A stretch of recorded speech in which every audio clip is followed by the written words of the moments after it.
Lucas 23, a partir do versículo 33. Lucas 23, 33. Diz assim: quando chegaram ao lugar chamado Caveira, ali o crucificaram, ele e também os criminosos, um à sua direita e outro à esquerda. Jesus, porém, dizia: Pai, perdoa-lhes, pois não sabem o que fazem. Então repartiram entre eles as roupas dele, tirando sortes sobre elas. E o povo estava ali olhando, e as autoridades o ridicularizavam, dizendo: salvou os outros, então salve a si mesmo, se é o Cristo escolhido de Deus. Os soldados também zombavam e, aproximando-se, ofereciam-lhe vinagre e diziam: se tu és o rei dos judeus, salva a ti mesmo. E esta inscrição estava acima dele: este é o rei dos judeus. Então um dos criminosos crucificados blasfemava dele, dizendo: tu não és o Cristo, salva a ti mesmo e a nós. Mas o outro, repreendendo, disse: não temes a Deus, nem sofrendo a mesma condenação? Nós, na verdade, estamos recebendo com justiça o que os nossos atos merecem. Mas este homem não fez mal algum. Então disse Jesus: lembra-te de mim quando entrares no teu reino. E Jesus lhe respondeu: em verdade te digo que hoje estarás comigo no paraíso. Já era quase a hora sexta e houve trevas em toda a terra até a hora nona, pois o sol havia escurecido e o véu do santuário se rasgou ao meio. Então, exclamando em alta voz, Jesus disse: Pai, nas tuas mãos entrego o meu espírito. E dizendo isso, expirou. Quando o centurião viu o que havia acontecido, glorificou a Deus, dizendo: é verdade, este homem era justo. E toda a multidão que havia presenciado isso, vendo o que acontecera, retirou-se, lamentando profundamente. Entretanto, todos os conhecidos de Jesus e as mulheres que o haviam seguido desde a Galileia viam tudo isso de longe. Obrigado, Senhor, pela tua palavra. Pedimos que mais uma vez o Senhor se digne de se revelar a nós. Abrir o nosso entendimento, os nossos olhos espirituais, os olhos da fé, e nos trazer entendimento da tua palavra. Para a tua glória mesmo, para a honra do nome de Jesus, para a nossa salvação. No teu nome, amém. Você sabe que esse ano está se comemorando 500 anos da Reforma Protestante, que tem como data 1517, ano que supostamente o Martinho Lutero teria fixado as suas 95 teses na porta da capela do castelo de Wittenberg, e que eram teses assim que não tinham a ideia de uma separação da então Igreja Católica Apostólica Romana, mas uma reforma no seu pensamento teológico e, consequentemente, muitas das suas práticas. Cabe dizer que, embora o Martinho Lutero tenha sido considerado o pai da Reforma Protestante, a reforma, ou pelo menos as sementes da reforma, começaram muito antes, pelo menos um século antes, com, por exemplo, o trabalho de John Hus, que, devido aos seus protestos reformadores, acabou morrendo na fogueira.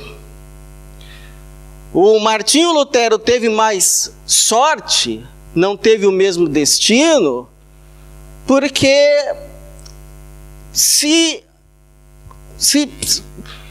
aconteceu na sua época alguns fatores que o blindaram. Fatores não só espirituais, fatores religiosos, mas fatores políticos, fatores econômicos. Diz que a primeira vez que o Martinho afixou lá suas teses de cunho mais teológico, só teve um efeito assim no mundo acadêmico. Foi quando ele começou a explicar as implicações para a política, as implicações para a economia na prática, é que o negócio explodiu. Porque muitos alemães, por exemplo, viram no apoio a Martinho Lutero uma chance de se libertar da opressão econômica exercida até então por Roma, que na ideia deles explorava principalmente os pobres alemães. Era aquela questão lá das indulgências, era uma forma de exploração do povo pobre alemão. Então tudo isso blindou Lutero e aí a reforma aconteceu. A reforma teve o seu impulso. E ele não foi para a fogueira. Mas é também verdade que isso tudo aqui são as consequências. Porque o que iniciou mesmo tudo isso no coração dele, e que levou a fazer essas coisas, e depois todas as consequências que sucederam, foi sim questões espirituais. Porque, não sei se você sabe, o Martinho Lutero não era apenas um monge agostiniano, mas era também um monge angustiado. Angustiado com duas questões. Primeira, a consciência que ele tinha da justiça de Deus, da santidade do Senhor. Tinha essa consciência clara de quem Deus era. Uma segunda outra consciência muito clara para ele. Primeira era a santidade de Deus e a sua justiça. E a segunda era a consciência do seu próprio pecado. E essa junção da consciência da santidade de Deus, da sua justiça, e da sua condição pecaminosa, que lhe incapacitava de viver à altura de uma vida aceitável a Deus, de acordo com a sua santidade, a sua justiça, o desesperava. Porque ele levava muito a sério, as questões relacionadas à fé. Não era uma coisa assim, parte da vida dele, era a vida dele. A vida dele. E aí os seus biógrafos dizem que ele se confessava várias vezes ao dia. E que inclusive uma vez se confessou, tinha acabado de se confessar, caminhava para o seu quarto e voltou ao confessionário, porque entendeu que no caminho entre o confessionário e os passos que tinha dado, tinha pecado já. E aí foi se confessar. E depois, mais tarde, ele confessa que ele odiava duas coisas. Ele odiava a ideia da justiça de Deus, que um dia Deus ia pedir contas da vida dele. E ele sabia que ele ia ser achado em falta. E por consequência, lá no fundo, ele odiava a Deus também. Mas Deus se apiedou dele, não o abandonou, mas um dia se revelou a ele, ou pelo menos abriu seu entendimento, o levando para Romanos capítulo de número 1, versículo 17, onde ele leu o seguinte, não só leu, meditou e uma hora entendeu, que diz, pois a justiça de Deus que ele tanto temia, se revela no Evangelho, de fé em fé, pois está escrito, o justo viverá pela fé. Ou seja, o que Deus fez foi simplesmente levá-lo até a cruz e abrir os olhos dele para ele entender o que de fato aconteceu ali na cruz. Porque ali na cruz, como dizem alguns, Deus mostrou toda a sua justiça,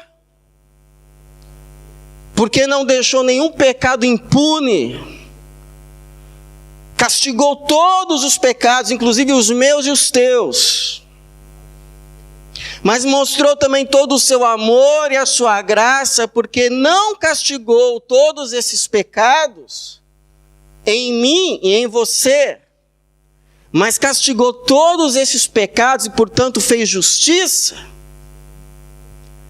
nele mesmo, na pessoa do seu Filho Jesus. Por isso agora pode oferecer de graça, o perdão,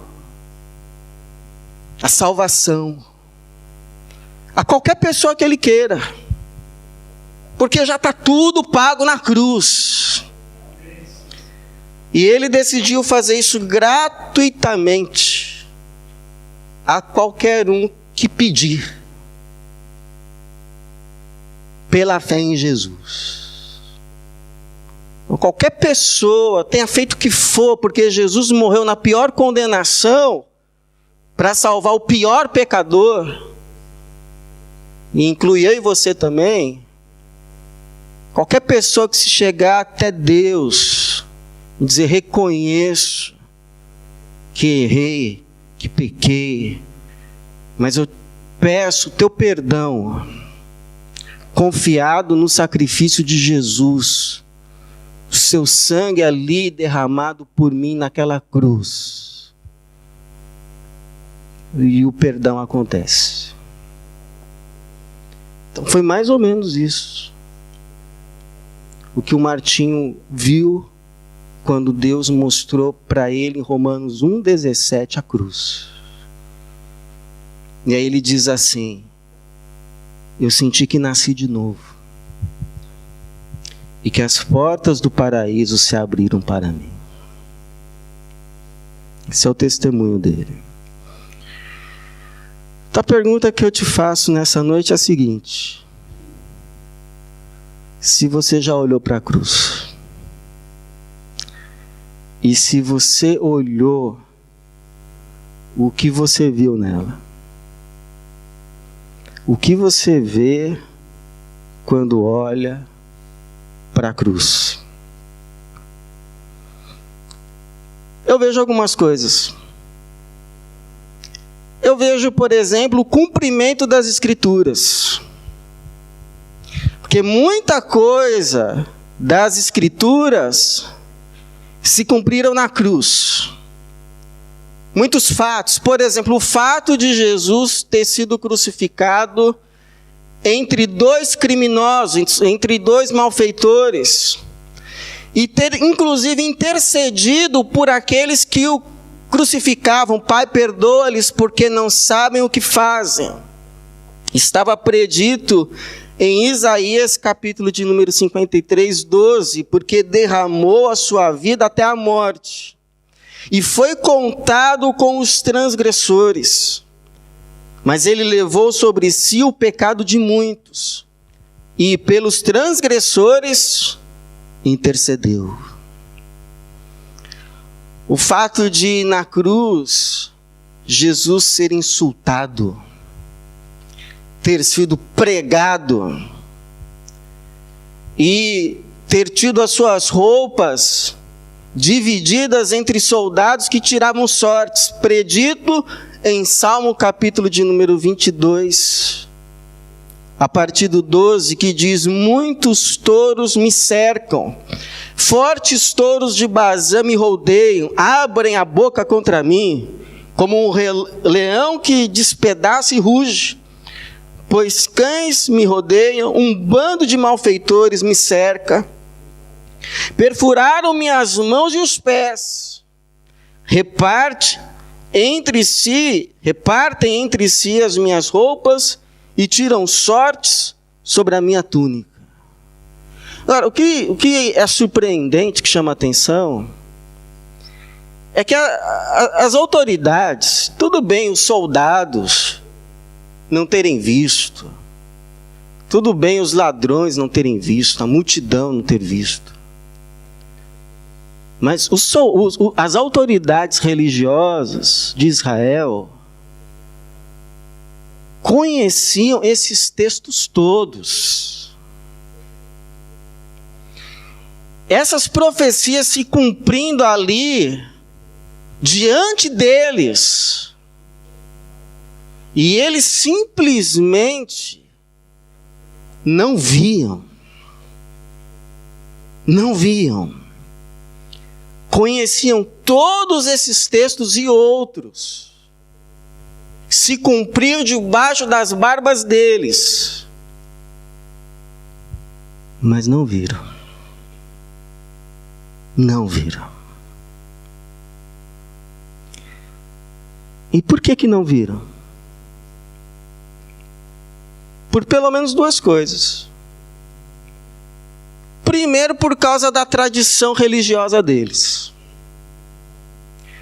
Porque esperavam um Messias guerreiro que ia os libertar de Roma.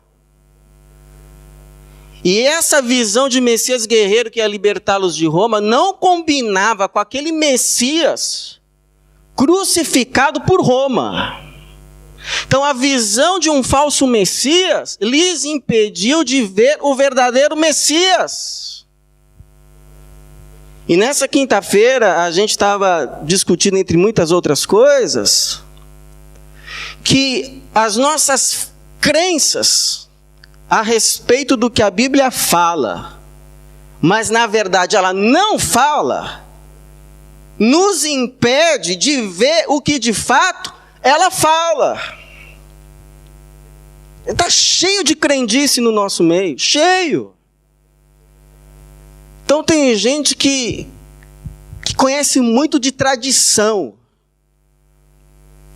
religiosa da Igreja Batista. Conhece muito de tradição religiosa da Assembleia de Deus.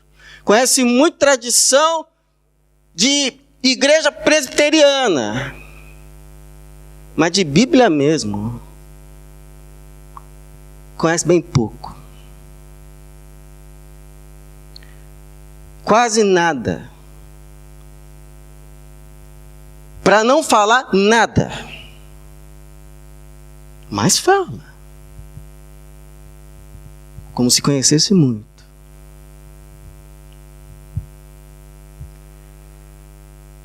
Segundo, não viram.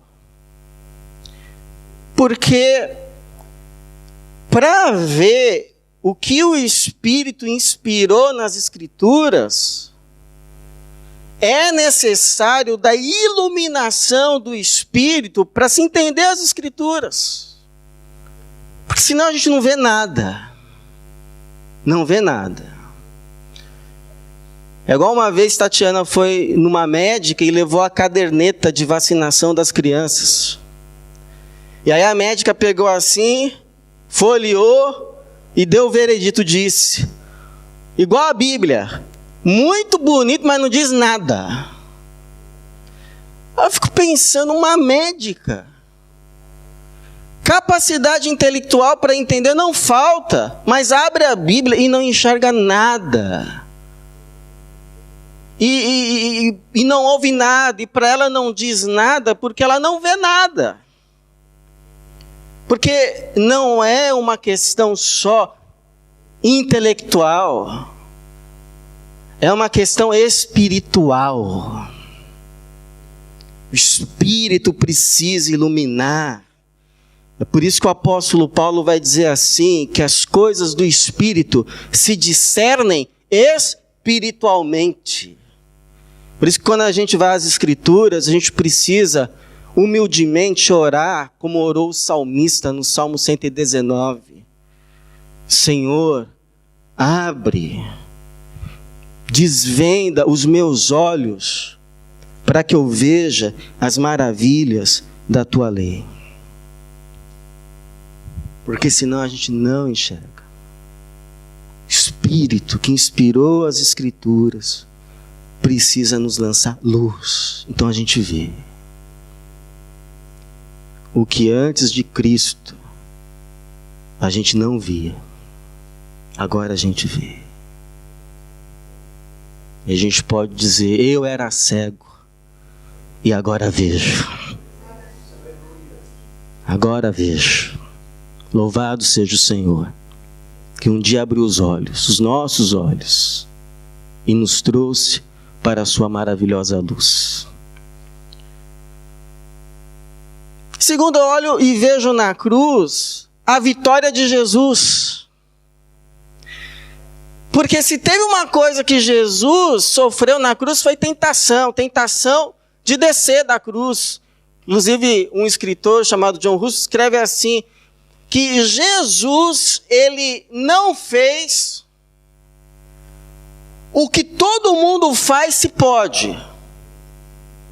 Ele não fez o que todo mundo faz se pode. O quê? Salvar-se a si mesmo. Porque a gente vive nessa coisa doida de querer se salvar. A gente quer se salvar dos aborrecimentos, a gente quer se salvar de crise financeira, a gente quer se salvar de problema. A gente vive querendo se salvar e podendo a gente se salva. A tentação de Jesus foi essa. Salva a ti mesmo. Ele ouviu isso das autoridades religiosas. Se ele é o Messias, desce da cruz, se vamos crer nele. Ouviu isso dos soldados, você não é o rei dos judeus? Salva a ti mesmo. Ouviu do ladrão, que estava crucificado ao lado dele. Se você é o Cristo, só que o ladrão é esperto, né? Salva a ti mesmo e a nós. Esperto ele. Queria jogar um 7-1 em Jesus. Agora, essa história aí de salva a si mesmo, isso aí Jesus já tinha ouvido faz tempo. Sabe aonde? Lá no deserto. Lá no deserto. 40 dias de jejum e oração. Aí quando ele sente fome, o diabo se aproxima e diz assim, você não é o filho de Deus?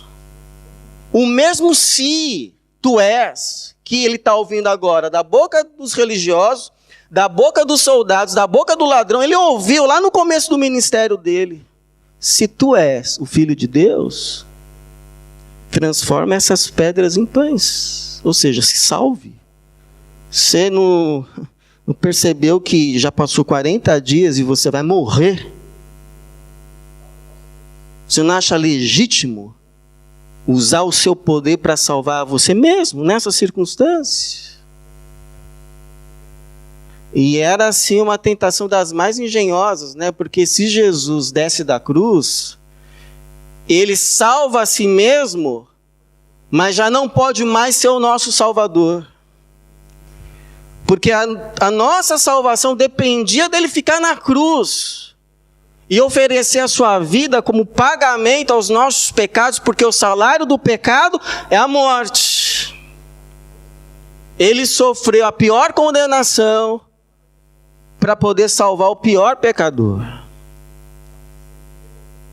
Ele venceu o mal não descendo da cruz, mas ficando nela. Ficando nela. Você não vence o mal quando você desce da cruz. Você vence o mal quando você fica nela.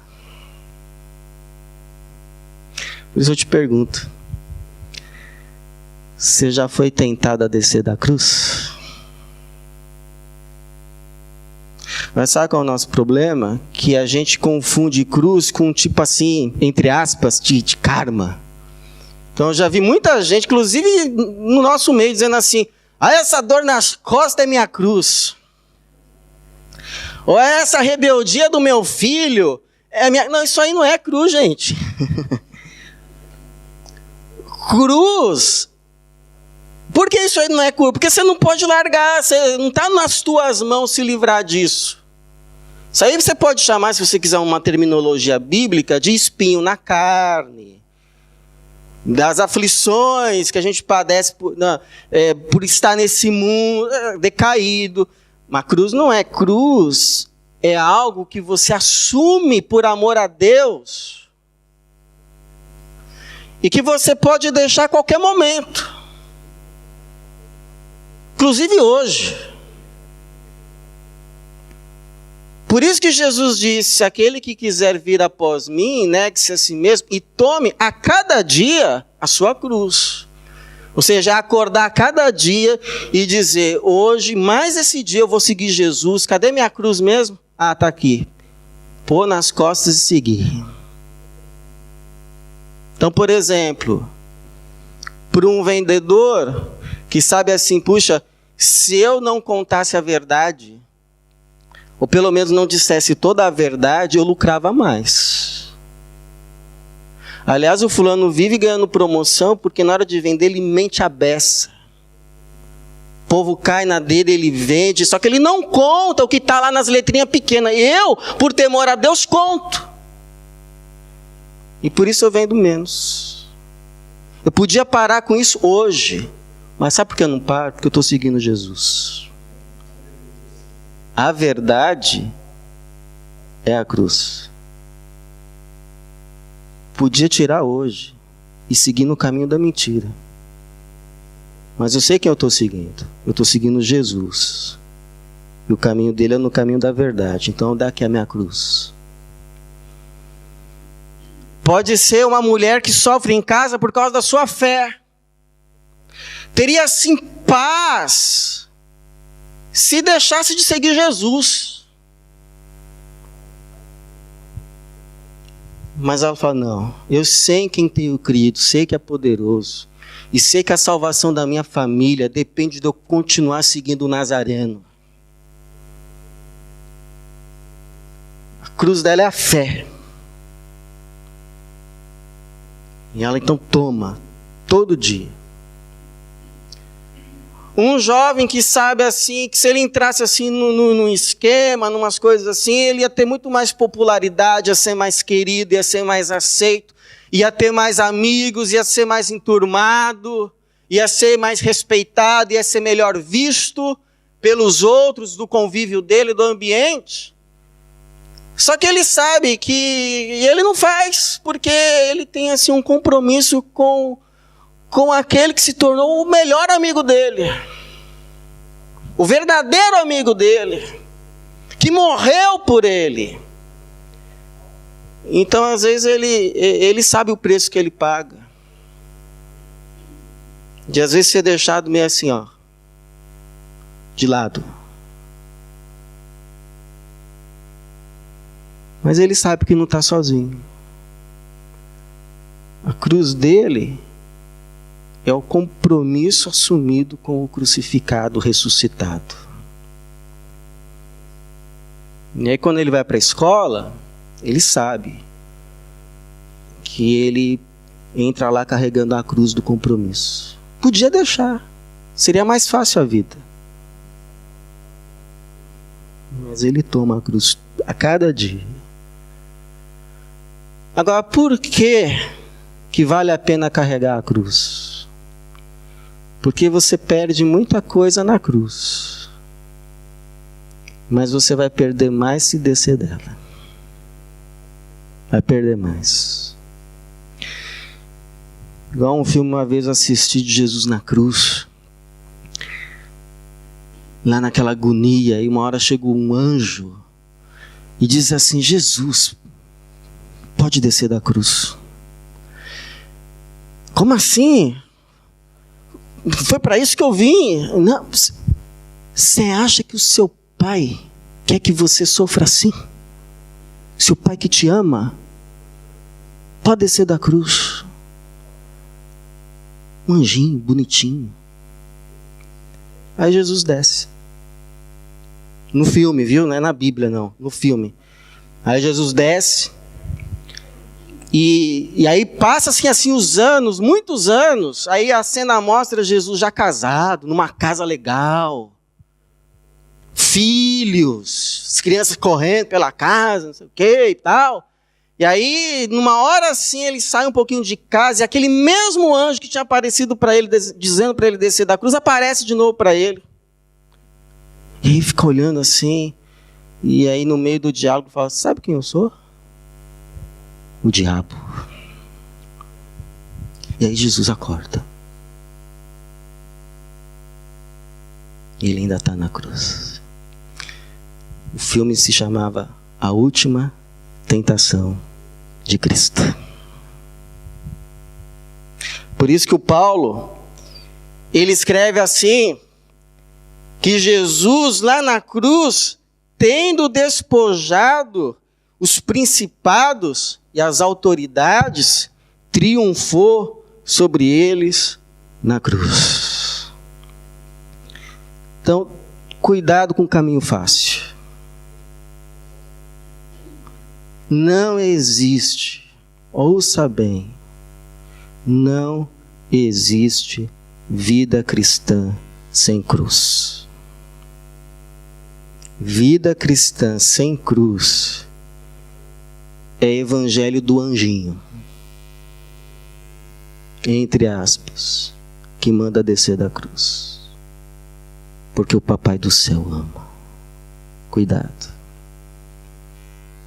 Cuidado. Muito cuidado. Você sabe, né? Como dizia aquele hino, que a gente carrega a cruz, porque depois do rio a gente vai trocar por uma coroa. Terceiro, olho para a cruz. Você lembra o que disse Paulo? Ainda que um anjo venha e vos anuncie outro evangelho, que não este, seja anátema. Anátema. Então conheça o evangelho. Terceiro, eu vejo 5 solas da reforma na cruz. Quais são os 5 solas da reforma mesmo? Só as escrituras, só a graça, só Cristo, só a fé e só a Deus a glória. Onde que está só as escrituras? Aqui no cumprimento das profecias na cruz. Os profetas, os salmos. Onde que está só a fé? Nas palavras do ladrão que se arrependeu. Porque o ladrão que se arrependeu disse assim no versículo 40: não temes a Deus nem sofrendo a mesma condenação para o outro que estava blasfemando. Nós, na verdade, estamos recebendo com justiça o que os nossos atos merecem, mas este homem não fez mal algum. Então, arrependimento. Eu errei, eu sei que eu errei. Versículo 42. Então diz: Jesus, lembra-te de mim quando entrares no teu reino. Fé. E só em Jesus, quando entrares no teu reino, lembra-te de mim. Onde que está só a graça? Na resposta de Jesus. Ainda hoje estarás comigo no paraíso. Jesus não disse assim: agora, 45 minutos do segundo tempo, você vem com essa historinha aí? Ó, amigão, não vai dar tempo de você consertar a sua vida aqui, ó. A morte está chegando, aliás, já chegou. Então faz o seguinte, ó, você vai dar uma reencarnada. E aí, se for melhor dessa vez, talvez. Não falou isso. Também não falou assim, ó, dá uma passadinha no purgatório, depois a gente conversa. Não falou isso. O que Jesus falou para ele foi o seguinte: não teve nem profissão de fé para examinar o candidato. Disse direto: ainda hoje estarás comigo no paraíso. E ponto. É graça. É graça. E onde que está só a Deus a glória? Nas palavras do centurião que viu tudo isso. Que é impossível ver tudo isso e não dar glória a Deus. Versículo 47. Quando o centurião viu o que havia acontecido, glorificou a Deus, dizendo: é verdade, este homem era justo. Só as escrituras, só Cristo, só a graça, só a fé e só a Deus a glória. E por fim, quando eu olho para a cruz, eu vejo que nem todo mundo vê o que a gente vê, o que é para ver. Não. Muita gente olha para a cruz. Por exemplo, as autoridades olharam para a cruz e viram um falso Messias. Os soldados romanos olharam para a cruz e viram mais um judeu condenado. Só isso. Só isso. A multidão olhou para a cruz porque foi lá para ver um show. Escuta, vão crucificar um cara, vamos lá ver? E juntou lá uma multidão. Só que depois que viram, ao invés de sair lá aplaudindo, o texto diz que voltaram para casa batendo no peito. Batendo no peito. Como a gente pode ser tão perverso para vir fazer isso aqui. E diz que depois essa mesma multidão, ou pelo menos muitos deles, vão se converter no dia do Pentecostes, dando razão a Pedro. Vocês crucificaram o Cristo. Então, um olha, vê um falso Messias, o outro olha, só vê um judeu, outro olha para ver um espetáculo depois. E você, o que você viu quando você olhou? Como que você viu? O quanto você viu? Porque a reação ao que você viu revela o que você viu e se viu. Por isso eu queria fazer algumas perguntas para checar se a gente viu mesmo. Então a primeira pergunta que eu faço é a seguinte: preste bem atenção para você responder no seu coração, com sinceridade. Com sinceridade. Já teve algum dia que você teve tanta convicção do pecado, você teve tanta convicção do pecado, que você chegou à conclusão que a não ser que Jesus te perdoe, você está perdido? A não ser que Jesus decida te perdoar, você está perdido. Já teve esse dia? Segunda pergunta: já teve um dia que você teve a plena consciência que se Deus te jogar no inferno, Ele só vai estar fazendo justiça? Só vai estar fazendo justiça. E quando você ouve isso, você responde igual Davi: é justa e pura a tua sentença. Ou você diz como Caim: a minha sentença é maior do que eu posso suportar. Ou seja, não era para tanto. Eu errei, ok, mas não era para tanto.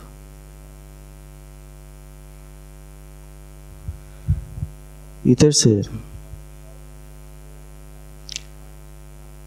você aceita de graça o perdão de Deus? Ou isso é muito humilhante para você? Porque se você disse não a uma dessas perguntas, talvez você ainda não viu tudo o que tem que ver. O que tinha que ver. Estou falando sério. mas você ainda pode ver. Como foi o caso de uma vez, um coral ensaiando. Aí de repente um irmão saiu assim pela tangente. Foi para uma sala. E aí um colega viu que ele saiu assim e foi lá atrás dele. E aí quando abriu a porta da sala, encontrou o amigo e irmão lá chorando em prantos, em prantos. O que foi? Por que você está chorando? O que aconteceu? E aí o irmão responde assim: Jesus, na cruz, por mim, chorando, chorando. E aí o amigo disse assim: fulano, se eu não te conhecesse, eu diria que você está se convertendo agora. Então eu não sei se você já viu, se você está vendo, ou se você ainda vai ver. Mas a minha oração é que Deus abra os nossos olhos, para que a gente não só olhe para a cruz, mas a gente veja o que a gente tem que ver. E aí vendo, a gente possa, com a mesma convicção lúcida, sincera, do Lutero, dizer assim: eu nasci de novo. E as portas do paraíso se abriram para mim. Amém.